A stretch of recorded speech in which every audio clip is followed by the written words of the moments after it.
বলেন কি পর্দা করা? বলেন চেহারা সহ শরীরে পর্দা করা। সবাই বলেন সূরা আহজাবের 59 নম্বর আয়াতে আল্লাহ বলেন, ইয়া আইয়ুহান নাবিয়্যু কুল লিআজওয়াজিকা ওয়া বানাতিকা ওয়া নিসাইল মুমিনিনা ইউদনিনা আলাইহিন্না মিন জালাবিবিহিন্না ذلك أدنى أن يعرفن فلا يؤذين وكان الله غفورا رحيما। আল্লাহ বলেন, হে নবী, আপনি বলেন আপনার স্ত্রীদের, আপনার কন্যাদের, মুমিনদের নারীদেরকে আপনি বলেন তারা যেন তাদের চাদরের কিয়দাংশ দিয়ে তারা নিজেদেরকে আবৃত করে, তারা যেন চাদরের কিয়দাংশ নিজেদের উপর তারা এইভাবে ছেড়ে রাখে, তারা নিজেদের উপর যেন চাদরের কিয়দাংশটা এইভাবে ছেড়ে দেয়। কারণ আমার কথা আপনারা বলতে পারেন, হুজুর এইভাবে যে ছেড়ে দেয় আপনি এটা কই পেয়েছেন? হইতে পারে বিষয়টা যে এইভাবে ছেড়ে দিবে। রাইসুল মুফাসসিরিন, মুফাসসিরদের সম্রাট আব্দুল্লাহ ইবনে আব্বাস রাদিয়াল্লাহু তাআলা আনহুমা এই আয়াতের ব্যাখ্যা করেছেন যে এই আয়াত দ্বারা উদ্দেশ্য হলো কোন নারী যখন ঘর থেকে বাইরে যাবে তখন তিনি তার মাথার উপর থেকে আলাদা একটা কাপড় তার চেহারার উপর ফেলে দিয়ে চেহারা সহ পর্দা করে সে বাইরে যাবে। আল্লাহ এই আয়াত দ্বারা এটা বুঝিয়েছে। মনে রাখবেন, নারীরা চেহারা ঢাকতে হবে, এটা সারা দুনিয়ার আলেমদের একটা মীমাংসিত সিদ্ধান্ত।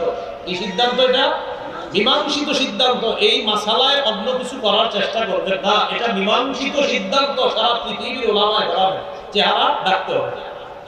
সূরা আহজাবের 53 নম্বর আয়াতটা একটু শুনেন, শুনলে বুঝবেন। তাকান আমার দিকে, অনুবাদটা করার পর আমার দিকে তাকাবেন। আল্লাহ বলেন, ওয়া ইযা সাআলতুমুহুন্না মাতাআন ফাসআলুহুন্না মিন ওয়ারাই হিজাব। ও সাহাবীরা, নবীর বিবিদের কাছে যখন তোমরা কোনো প্রয়োজনীয় জিনিস চাইবা পর্দার আড়াল থেকে চাইবা। পর্দার এপাশ থেকে আল্লাহ তাআলা চাইতে বলছে। এখন বলেন, পর্দার ওপাশে আম্মা জানদের শরীরটা আর মুখটা বাইরে। আল্লাহ বললেন তোমরা যখন নবীর বিবিদের কাছে কিছু চাইবা পর্দার আড়াল থেকে চাইবা। এখন আপনাদের কাছে পর্দার আড়াল কোনটাকে বলে? আম্মা জানরা পর্দার ওপাশে আর চেহারাটা বের করে রাখবে। আল্লাহ তাআলা স্পষ্ট বললেন কিছু চাইবা তো পর্দার এপাশ থেকে তোমরা চাইবা। কেন চাইবা? যালিকুম আতহারু লিকুলুবিকুম ওয়া কুলুবিহিন্না, এটা তোমাদের এবং তাদের অন্তরের পবিত্রতার কারণ। পর্দা করা তোমাদেরও পবিত্রতা, নারীদেরও পবিত্রতা। সূরা নূরের 31 নম্বর আয়াতে আল্লাহ বলেন, وَقُلْ لِلْمُؤْمِنَاتِ يَغْضُضْنَ مِنْ أَبْصَارِهِنَّ وَيَحْفَظْنَ فُرُوجَهُنَّ وَلَا يُبْدِينَ زِينَتَهُنَّ إِلَّا مَا ظَهَرَ مِنْهَا। নবী আপনি মুমিন নারীদেরকে বলেন তারা যেন নজর নিচে রাখে, তারা যেন তাদের নজরকে নিচে রাখে, লজ্জাস্থান হেফাজত করে। আর তারা যেন তাদের সৌন্দর্যতা প্রদর্শন না করে, তাদের আবরণ প্রদর্শন না করে। ইল্লা মা যাহারা মিনহা, তবে এমনি যা প্রকাশ পেয়ে যায় সেটা ভিন্ন কথা। ইচ্ছা করে যেন তাদের সৌন্দর্য প্রদর্শন না করে। এখন বলতে পারেন, হুজুর এমনি প্রকাশ পায় কোনটা? আব্দুল্লাহ ইবনে মাসউদ রাদিয়াল্লাহু তাআলা ব্যাখ্যা করেছেন, এমনি নারীদের প্রকাশ পায় হলো পর্দার নিচে তারা যে কাপড় পরে সুন্দর, এই কাপড়টাও যেন তারা প্রদর্শন না করে। এটার যদি কিছু অংশ দেখা যায় আল্লাহ বলেন এটা মাফ। তাদের সৌন্দর্যতা যা দেখা যায় তারা কাপড় নারীদের ভিতরে শরীরে যে কাপড় থাকবে এই সৌন্দর্য দ্বারা উদ্দেশ্য। আব্দুল্লাহ ইবনে মাসউদ বলেন তারা যে পর্দা করবে, বোরকা করবে, এটার নিচে তারা একটা সুন্দর কাপড় পরতে পারে। এই কাপড়টা যেন দেখাও না যায়, তবে কিছু অংশ যদি দেখা যায়ও এটা আল্লাহ মাফ করবেন। এই আয়াতে অনেকে বলতে চায় যে কিছু অংশ দ্বারা চেহারা উদ্দেশ্য না। আব্দুল্লাহ ইবনে মাসউদ রাদিয়াল্লাহু তাআলা আনহু বলেন এখানে যা এমনি প্রকাশ পায় দ্বারা উদ্দেশ্য হলো পর্দা করার পরেও তাদের যে সুন্দর কাপড় আছে এর কিছু অংশ যদি অনেক সময় বের হয়ে যায় এটা মাফ করা হবে। এটা আল্লাহ তাআলা এটার কারণে তাদেরকে গুনাহ দিবে না। তাহলে কি শিখলাম? তারা তাদের সৌন্দর্যতা প্রদর্শন করবে না, এমনকি তাদের শরীরে যে সুন্দর পোশাক থাকবে এটাও তারা প্রদর্শন করবে না। তবে যা প্রকাশ পেয়ে যায় অনিচ্ছায় এটা আল্লাহ মাফ করে দিবেন। আল্লাহ বুঝার তৌফিক দান করেন। সূরা নূরের 31 নম্বর আয়াতের পরের অংশে আল্লাহ বলেন, ওয়ালিয়াদরিবনা বিখুমুরিহিন্না আলা জুয়ুবিহিন্না, নারীরা যেন তাদের ওড়না, তাদের কাপড়ের অতিরিক্ত অংশটা, আলা জুয়ুবিহিন্না, তাদের গ্রীবাদেশে, তাদের শরীরে তারা যেন এই ওড়নাটা রেখে দেয়। এই আয়াতের ব্যাখ্যা আম্মা জান আয়েশা সিদ্দিকা রাদিয়াল্লাহু তাআলা আনহা বলেন, বুখারীর বর্ণনা, ইয়ারহামুল্লাহু নিসাআল মুহাজিরাতিল উওয়াল, প্রথম যুগের হিজরতকারী নারীদের উপর আল্লাহ রহম করেন, আল্লাহ দয়া করেন। এই আয়াত নাযিল হওয়ার পর বাজারে গিয়ে অতিরিক্ত কাপড় কিনতে সময় লাগবে, বাজারেও তারা যায় নাই, নগদ কাপড় ছিঁড়া, এরপর তারা তাদের মুখ ঢাকা শুরু করছে। সুবহানাল্লাহ। আবার বলছি, ওয়ালিয়াদরিবনা বিখুমুরিহিন্না আলা জুয়ুবিহিন্না, এটার অর্থ হলো নারীরা যেন তাদের ওড়না, তাদের কাপড়ের অতিরিক্ত অংশটা তাদের মাথার উপর থেকে চেহারা আর তাদের গ্রীবাদেশ, তাদের শরীরের উপর যেন তারা এটা ফেলে দেয়। আব্দুল্লাহ আম্মা জান আয়েশা সিদ্দিকা রাদিয়াল্লাহু তাআলা আনহা বলেন, এই আয়াত নাযিল হওয়ার পর প্রথম যুগের হিজরতকারী নারীরা তো তারা আলাদা পর্দা কিনতে এখন বাজারে যেতে হবে, তো বাজারে যেতে হলেও তো পর্দা করতে হবে। নগদ কাপড় ছিঁড়ছে, ছিঁড়ার পর এই ছেঁড়া অংশ দ্বারা তারা পর্দা করা শুরু করে, এই কোরআনের আয়াতের উপর আমল করা শুরু করে। এই জন্য মা বোনরা, যারা এখনো চেহারা আমরা ঢাকতে পারি না, আমরা দোয়া করবো তারা ইনশাআল্লাহ চিনি চেহারাও ঢাকা শুরু করবে। কিন্তু একটা মীমাংসিত মাসালা এটা, সারা পৃথিবীর বড় বড় ওলামা একরাম যারা মাযহাব মানে এবং যারা লামাযহাবী, যারা মাযহাব মানে না, তাদের বড় বড় আলেমদের ফতোয়া হলো চেহারা পর্দা, এটা পর্দার অন্তর্ভুক্ত, এটা ঢাকতে হবে। আল্লাহ আমাদেরকে বুঝার তৌফিক দান করেন। সহিহ বুখারীর বর্ণনা, আম্মা জান আয়েশা সিদ্দিকা রাদিয়াল্লাহু তাআলা আনহার হার হারায় গেছে। লম্বা আলোচনা, মিথ্যা অপবাদ দেওয়া হয়েছিল আম্মা জানের উপর। এক সাহাবী তার নাম সফওয়ান, সর্বশেষ তিনি রয়ে গেলেন। তিনি হঠাৎ দেখে দূর থেকে একজন নারী, এই জাতীয় কাউকে দেখা যায়। আম্মা জান বলেন, সফওয়ান আমাকে দেখার পর আমার কাছে আসে, আসার পর দেখে আমি ঘুমায় রইছি। সফওয়ান আমাকে দেখে শুধু এতটুকু বলছে, ইন্না লিল্লাহি ওয়া ইন্না ইলাইহি রাজিউন।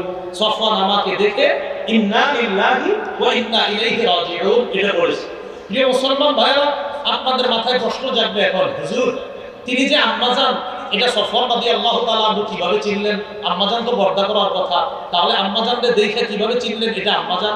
আম্মাজান জানতেন এই জাতীয় কিছু প্রশ্ন আপনারা উঠাবেন, তাই ওই হাদিসে আম্মাজান জবাব দিয়ে দিয়েছে। শোনো, সফওয়ান যে আমারে দেখে চিনছে আমি আয়েশা, এটা কিভাবে চিনছে জানো? ওয়াকাদ ইয়ারানি ক্বাবলা আন ইউদরাবাল হিজাব, পর্দার বিধান ফরজ নাযিল হওয়ার আগে সফওয়ান আমাকে দেখেছিল, তাই আমাকে দেখে চিনতে পারছে আমি আয়েশা। তোমরা মনে করো না পর্দার বিধান নাযিলের পর সফওয়ান আমাকে দেখে চিনছে আয়েশা, এমন না। পর্দার বিধান নাযিলের আগে সফওয়ান আমাকে দেখেছিল, তখন থেকে জানে আমি আয়েশা। এখন তো পর্দা ফরজ, এজন্য এখন সফওয়ান দেখা মাত্রই চিনে ফেলছে এটা আয়েশা। এবার আপনাদের মাথায় আরেকটা প্রশ্ন এসে গেছে, হুজুর তাহলে আম্মাজান কি পর্দা করে নাই হযরত সফওয়ানকে দেখা? জি, আম্মাজান বলেন, খাম্মাতু ওয়াজহি বিল জিলবাব, আমি সফওয়ানকে দেখা মাত্রই আমার চেহারা পর্দা দ্বারা তাড়াতাড়ি ঢেকে ফেললাম। তাহলে বলেন, চেহারা সহ পর্দা না চেহারা ছাড়া? চেহারা সহ পর্দা। সূরা আহজাব 59 নম্বর আয়াত, সূরা আহজাব 53 নম্বর আয়াত, সূরা নূরের 31 নম্বর আয়াত, সহিহ বুখারীর বর্ণনা। আম্মা জান আয়েশা সিদ্দিকা রাদিয়াল্লাহু তাআলা আনহা বললেন, আমি আমার চেহারা কাপড় দ্বারা ঢাকলাম, পর্দা দ্বারা ঢাকলাম। আল্লাহ আমাদের মা বোনদেরকে আল্লাহর এই বিধানটার সামনে পরিপূর্ণরূপে আত্মসমর্পণ করার তৌফিক দান করেন। সূরা নূরের 31 নম্বর আয়াতের আরেকটি অংশ শুনেন, আল্লাহ বলেন, ওয়ালা ইয়াদরিবনা বিআরজুলিহিন্না লিয়ু'লামা মা ইউখফিনা মিন যিনাতিহিন্না, নারীরা যেন রাস্তায় হাঁটার সময় সজোরে পা নিক্ষেপ না করে। নারীরা রাস্তায় হাঁটার সময় যেন তাড়াতাড়ি সজোরে পা নিক্ষেপ না করে, তার সৌন্দর্যতা প্রদর্শন করার উদ্দেশ্যে, কোন পুরুষকে আকৃষ্ট করার জন্য কোন নারী যেন সজোরে পা নিক্ষেপ না করে। প্রিয় ভাইরা, নারীর হাঁটাটা যদি পর্দা হয়, তাহলে নারীর চেহারা কতটুকু পর্দা হতে পারে সেটা বলেন। আল্লাহ আমাদেরকে বুঝার তৌফিক দান করেন। নবীজি ইন্তেকাল করলেন, নবীর দেহ মুবারক আয়েশা সিদ্দিকা রাদিয়াল্লাহু তাআলা আনহা ঘরে আছে। নবীজির সব স্ত্রীরা তার দেহের পাশে বসা। আবু বকর সিদ্দিক রাদিয়াল্লাহু তাআলা আনহু আসলেন। আসার পর ঘরের সামনে দাঁড়িয়ে অনুমতি চাইলেন ঘরে ঢোকার জন্য। বলেন তো আম্মাজান আয়েশা সিদ্দিকা সম্পর্কে আবু বকর সিদ্দিকের কি হয়? কন্যা। কন্যার কাছে অনুমতি চাইতেছে, আমি ঘরে ঢুকবো কিনা। আয়েশা সিদ্দিকা রাদিয়াল্লাহু তাআলা আনহা এই ঘরে ঢুকবে কিনা কেন অনুমতি চাইলেন আবু বকর সিদ্দিক? নবীর অন্যান্য স্ত্রীরা সেখানে ছিলেন। আবু বকর সিদ্দিক প্রবেশ করার আগে নবীজির অন্যান্য বিবিগণ পর্দার আড়ালে চলে গেলেন, আম্মাজান পর্দার এপাশে থাকলেন। খুব ভালো করে বুঝবেন, একটা ঘর, ঘরের মধ্যে নবীর দেহ মোবারক, ওই ঘরে নবীর সব বিবিরা আছে। আম্মাজান আয়েশা সিদ্দিকার ঘরে নবীর দেহ মোবারক ইন্তেকালের পর আবু বকর সিদ্দিক প্রবেশ করার আগে সব স্ত্রীরা পর্দার ওপাশে চলে গেলেন, আম্মাজান পর্দার এপাশে রয়ে গেলেন। কেন? আকল খাটান। আম্মাজান সম্পর্কে আবু বকর সিদ্দিকের কন্যা, তাই আম্মাজানের পর্দার প্রয়োজন নাই। অন্যান্য স্ত্রী নবী যারা আছে তাদের পর্দার প্রয়োজন। তাই আবু বকর সিদ্দিক রাদিয়াল্লাহু তাআলা আনহু ঘরে প্রবেশ করার আগে ওই মুহূর্তেও আম্মাজানরা পর্দার ওপাশে গিয়ে আবু বকর সিদ্দিকের সাথে পর্দার বিধান রক্ষা করছে। তাহলে এই কথাটার সামনে আত্মসমর্পণ করা, চেহারা ঢাকতে হবে, চেহারা সহ পর্দা। এখনো যদি আপনারা কেউ না ঢেকে থাকেন, আমরা দোয়া করবো আপনি তাড়াতাড়ি ইনশাআল্লাহ চেহারা ঢাকবেন। ভবিষ্যতে আপনি চেহারাও পর্দা অন্তর্ভুক্ত করে নেবেন। আমরা দোয়া করি আল্লাহ তৌফিক দান করেন। ইসলামে পরিপূর্ণ আছে কিনা কয় আলামত? 1 নাম্বার আত্মসমর্পণ। এই গেল আত্মসমর্পণের কথা। 2 নাম্বার ইখলাস। ইখলাস কাকে বলে? আল্লাহর জন্য কোন আমল করা, এটাকে বলে ইখলাস। প্রচুর মানুষ আছে এখানে, 2টা শব্দ আমার সাথে শিখেন। আপনারা সবাই আরো 10 জন এই 2টা শব্দ শিখাবেন। বলেন খাঁটি, বিশুদ্ধ। আল্লাহর জন্য আমল করলে সেই আমলকে খাঁটি আমল বলে। নবীজির তরিকা অনুযায়ী করলে সেই আমলকে বিশুদ্ধ আমল বলে। কোন আমল যদি ইখলাসের সাথে এবং নবীর তরিকা অনুযায়ী হয়, সেই আমলকে খাঁটি এবং বিশুদ্ধ আমল বলে। কোন আমল যদি খাঁটি এবং বিশুদ্ধ হয়, ওই আমলটা সাথে সাথে আল্লাহ কবুল করে নেন। আজকে থেকে যত আমল করবেন চিন্তা করবেন আমার আমল খাঁটি হতে হবে, বিশুদ্ধ হতে হবে, খাঁটি হতে হবে, বিশুদ্ধ হতে হবে, তাহলে আল্লাহ কবুল করবেন। নাসাঈর বর্ণনা 3140 নম্বর হাদিস। রাসূলুল্লাহ সাল্লাল্লাহু আলাইহি সাল্লাম বলেন, ইন্নাল্লাহা লা ইয়াকবালু মিনাল আমাল ইল্লা মা কানা লাহু খালিসা। আল্লাহ ততক্ষণ বান্দার কোনো আমল কবুল করেন না যতক্ষণ আমলটা ইখলাসের সাথে না করা হয়, ততক্ষণ আল্লাহ আমল কবুল করেন না। এই হলো ইসলামে প্রবেশ করেছি কিনা 2 নাম্বার আলামত, সব ইখলাসের সাথে করা। 3 নাম্বার আলামত বিশুদ্ধ আকীদা।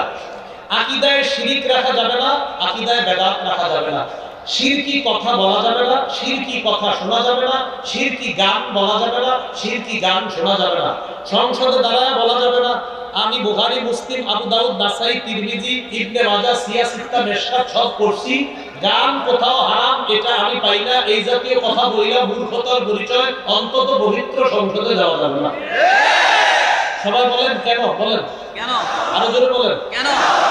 সহিহ বুখারীর 5590 নম্বর হাদিসে আছে, রাসূল কেন জবাব দিচ্ছি। রাসূলুল্লাহ সাল্লাল্লাহু আলাইহি সাল্লাম বলেন, লা ইয়াকুনান্না মিন উম্মতি আকওয়াম ইস্তাহিলুনাল হিররা ওয়াল হারিরা ওয়াল খামরা ওয়াল মাআজিফা। নবী বলেন আমার উম্মতের একদল হবে এমন যারা জিনাকে হালাল মনে করবে, রেশমের পোশাককে হালাল মনে করবে, মদকে তারা হালাল মনে করবে। মদ দ্বারা উদ্দেশ্য মাদক দ্রব্য যত আছে, ইয়াবা, বাবা, গাঁজা, হিরোইন, ফেন্সিডিল, আফিম, কানাডাই, মাস্তুদ, শেরবেন, ডাল ইত্যাদি, ভ্যান গাড়ির চিপা চুপা, চা দোকানের পিছনে সব এটার অন্তর্ভুক্ত। এই মদ এটা আপনার আমার উম্মত হালাল মনে করবে নবী বলেন। 4 নম্বরে বলছে ওয়াল মাআজিফা, বাদ্যযন্ত্রকে আমার উম্মত হালাল মনে করবে। এখন আমি বুখারীর যে হাদিসটা বললাম এটা কি সিয়াসিত্তার ভিতরে না বাইরে?